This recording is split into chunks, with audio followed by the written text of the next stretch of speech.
Hello there guys, what is going on? Son of Chelsea back here again for my team selector and preview ahead of tomorrow's game at Stamford Bridge in the Premier League against Burnley. This is hopefully going to be Thomas Tuchel's first win as Chelsea manager. It's 3 points Chelsea need, not only because of the top four race, our desire to get into that top four by the end of the Premier League season, but I just feel for the whole fan base and for the club right now to get out of what has been a very disruptive and difficult week. I think it's very important now we get some wins once again and we can start to look forward to the future under Tuchel. And I just think obviously tomorrow it's a big game. Hopefully the players will be up for it and hopefully we can get that win and get back to winning ways in the Premier League. But before we get into any of the stuff today, previewing the game, looking at Burnley and the impossible predicted lineup I've tried to make for this game, I want to ask you guys, if you haven't already, hit that subscribe button and a notification bell so you never miss an upload. Tons of uploads recently regarding Thomas Tuchel. I've sort of got a series of videos regarding Tuchel, what to expect from Tuchel, an interview I did with Marius Fischer, a tactical analyst and German football expert yesterday. Please go and check that out. I know a lot of you guys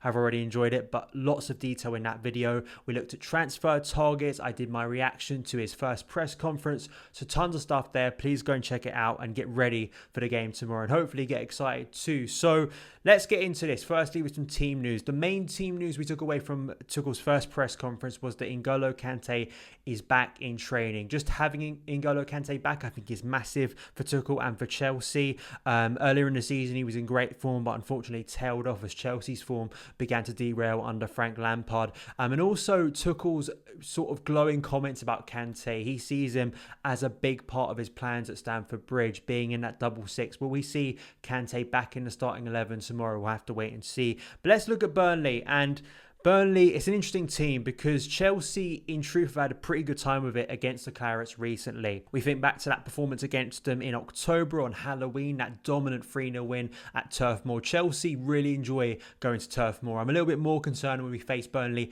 at the Bridge because, of course, they won here in 2017-18 and got a 2-2 draw in 18-19. But last season, we comfortably beat them 3-0, and hopefully this season it will be similar. I think the way Burnley play is pretty suited to Chelsea, and famous last words, of course, going into tomorrow. And we will get into Burnley in terms of their form because they have been incredible recently, especially that Liverpool win. A stunning night at Anfield, really, for Sean Dyche's men. But I feel with the style of play and the narrow way they play and also not having tons of pace on the break, I think could help Chelsea in comparison to the approach that Tuchel took against Wolves and sort of that concern about sort of Pedro Neto and Adama Traore. That's the issue, and that's why I feel that Tuchel may go into this game with a bit more of an attacking approach and may not be as reserved or a little bit more cautious, especially in the middle of the park when setting up against Burnley. But let's take a look at Burnley. Their recent form, 3 wins out of the last 5, sort of helped Chelsea beating Aston Villa regarding them being ahead of us in the table. That incredible win at Anfield to break Liverpool's long unbeaten home record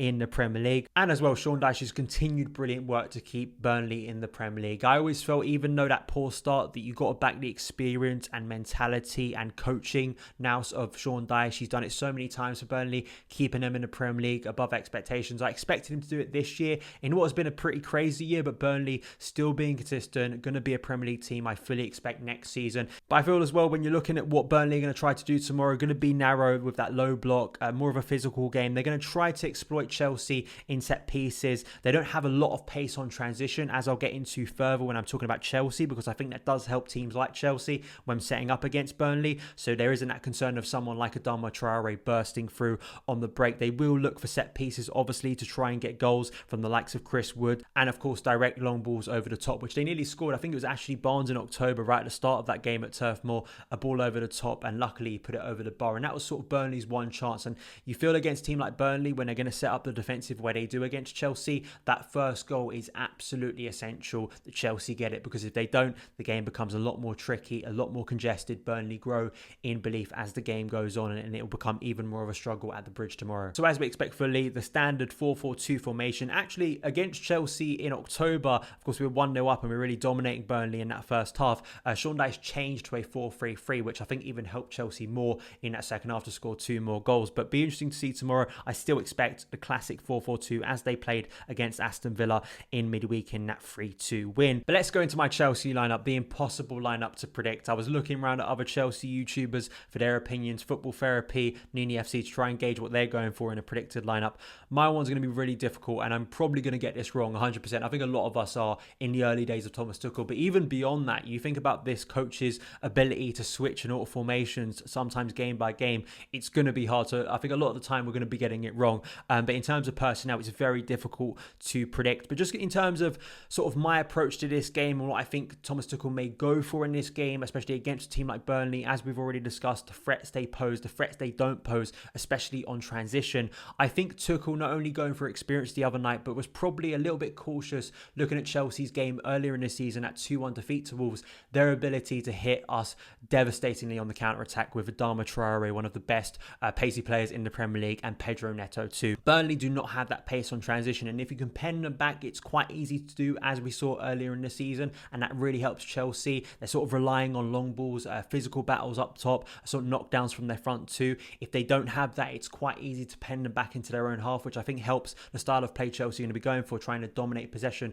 and create chances, especially pushing up the fullbacks, which we could see a 3-back system once again. There has been sort of shouts that maybe Reece James could come in for Cesar Azpilicueta as one of the 3 centre-backs alongside Thiago Silva and Antonio Rudiger. I'm not too opposed to that. I'm not too opposed to anything at the moment in terms of Tuchel. You know, early days, he can do what he wants, but for me, I feel we don't need an extra centre-back in this game. So I'm going to go with a 4-2-3-1. As you can see on the screen now, Edouard Mendy in goal, got a clean sheet the other night. Thiago Silva and Antonio Rudiger. I think we're going to be seeing Rudiger in this team a lot under Thomas Tuchel. Reece James starting this game. Of course, right wing back was Callum Hudson-Odoi the other night, but I think with a back four, having Reece James, especially against a narrow team like Burnley, you want to have his width, you want to have his ability to link up play, to maybe be on that overlap too if it is a 4-back system. So I want Reece James back in this team.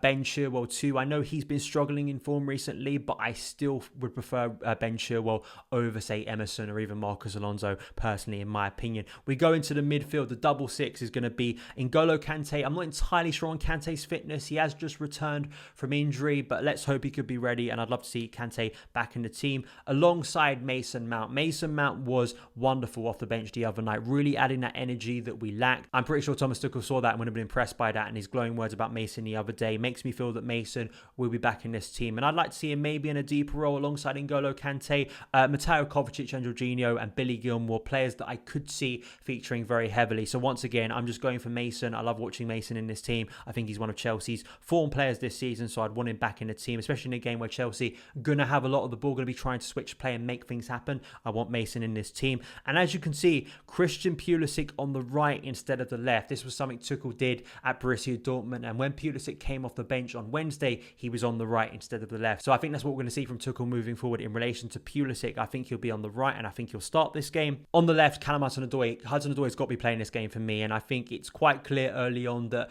Tuchel's an admirer of Hudson-Odoi, and if it's sometimes in a right wing-back role where we have a lot of the ball and you can almost press Hudson-Odoi up to that winger position as he was the other night, spent a lot of the time in Wolves' half, of course, but in this game, I think on the left, actually, he can look more dangerous. I'm still a bit split, and he's still a young player, so we have to see this, and as we know of Tuchel, there's going to be that flexibility there.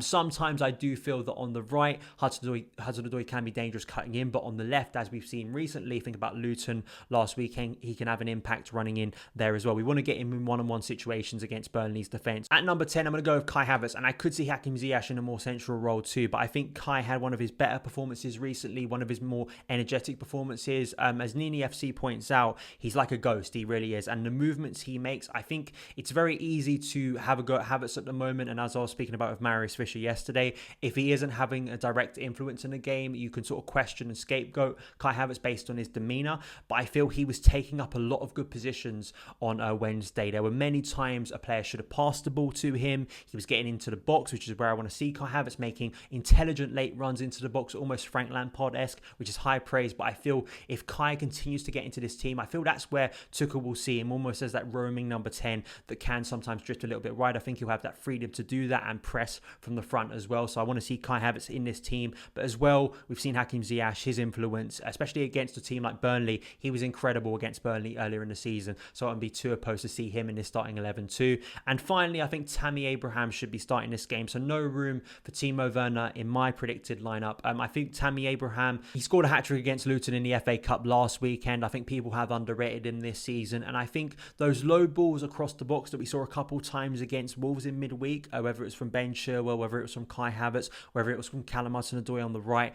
I feel Tammy can really profit off them. I think if you get the ball to his feet in the box, I think he can be quite clinical, as we saw against Luton, and as we've seen previous times, his goals against Arsenal, his goals against Sheffield United as well. In the box, he can be very deadly, quite a good poacher. So I'd like to see Tammy Abraham start this game. But that is my preview for the game against Burnley. That is my predicted lineup. Guys, get down in the comments, give me your predicted lineups and formation too. I think a lot of us are going to be getting these predicted lineups wrong for Tuchel early on. We're going to have to wait a few weeks to gauge where we sit in terms of formation, in terms of the players he likes to pick on a regular basis. I think it's going to be quite chaotic in that sense. But hopefully tomorrow at the Bridge, Chelsea can get 3 points for Thomas Tuchel's first win as Chelsea's head coach. Thank you guys so much for taking the time to watch this video. If you did enjoy it, hit that subscribe button and a notification bell so you never miss an upload. Follow me on Twitter at SonOfChelsea, and I'll see you again.